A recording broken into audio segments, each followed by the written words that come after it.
Hello বন্ধুরা, আজকে আবারও যাচ্ছি কলকাতা। কিন্তু আজকে মাল আনার সঙ্গে সঙ্গে বিয়ের কিছু লগন কিনতে হবে, তাই মেমো এক্সপ্রেস ধরে আজকে চললাম কলকাতা। হাওড়া পৌঁছে গেলাম প্রায় 10টার সময়। নামার পর প্রচণ্ড খিদে লেগেছে।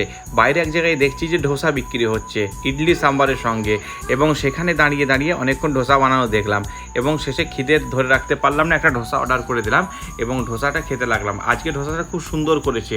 তারপর খাওয়া দাওয়ার পর চলে আসলাম একটা শেরওয়ানি দোকানে। আমরা শেরওয়ানিটা নেবো, সেই দোকানে অনেক রকম শেরওয়ানি দেখালো এবং বলছে এটা নাকি সালমান খান পরেছে, ওটা নাকি শাহরুখ খান পরেছে, অনেক রকম দেখালো। তারপর আমরা দেখার পর জুম্মনকে একটা ট্রায়াল করার পর খুব সুন্দর লাগলো, শেরওয়ানিটা সিলেক্ট করে নিলাম। তারপর একটা হলুদ মাখার জন্য একটা হলুদ কালারের শেরওয়ানি নিলাম। মাঝে সময় পেয়ে আমি একটা জায়গায় গিয়ে আমার দোকানের জন্য এক বস্তা মাল আমি ট্রান্সপোর্ট করে দিলাম।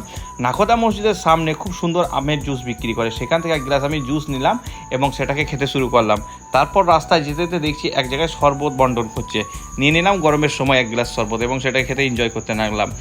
পাশে সুন্দর একটা চকলেটের দোকান থেকে আরিশপার জন্য কিছু চকলেট নিয়ে নিলাম। আসলাম একটা লেহেঙ্গার দোকানে। এই লেহেঙ্গার দোকানটা এতটাই বড় ছিল যে প্রচুর রকম কালেকশন এরা মেনটেন করে রেখেছে দোকানে। দেখতে লাগলাম লেহেঙ্গা এবং সিলেক্ট করতে লাগলাম কোনটা নেওয়া যায়। এত রকম লেহেঙ্গা দেখানোর পর আমরা একটা লেহেঙ্গা সিলেক্ট করলাম। অনেক লেহেঙ্গা এরাও পরিয়ে পরে দোকানে ডেমো দেখাচ্ছে, বেটা ছেলেরাও পরে দেখাচ্ছে ডেমো। আমরাও দেখতে লাগলাম সেইগুলো এবং দেখার পরে সে একটা লেহেঙ্গা আমরা সিলেক্ট করে নিলাম। পাকিস্তানি, আফগানিস্তানি প্রচুর রকম লেহেঙ্গা আছে সব দোকানে। তারপর আসলাম লেহেঙ্গা কেনা শেষ হলে আসলাম আমরা মনোহারি মার্কেট। এখানে বিয়ের জন্য কিছু মাল কিনতে হবে, চুড়ি, দুলহান চুড়ি এসব কিছু। তাই আমরা সিলেক্ট করতে লাগলাম অনেক রকম মনোহারি মাল এবং দেখে দেখে অনেক কিছু মনোহারি মাল আমরা সিলেক্ট করে নিলাম। এত সুন্দর সুন্দর মনোহারি মাল আছে যে বলার কিছু নাই। সময় হয়ে যাচ্ছে এবার ট্রেনে।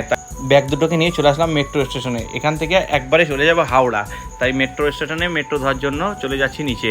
টিকিট কেটে নিলাম এবং মেট্রো স্টেশনের মধ্যে আপনাদেরকে বলে দেবো যে এখানে রেলের টিকিট পাওয়া যাবে। আপনার হাওড়া স্টেশনের মধ্যে যে মেট্রোটা পাওয়া যায় সেখান থেকে আপনি হাওড়ার যে কোনো ট্রেনের টিকিট কেটে নিতে পারেন। চলে আসলাম আমরা ট্রেনে, ফুলফিল ট্রেন ধরেছিলাম এবং মিনিবাসটা শেষ করলাম।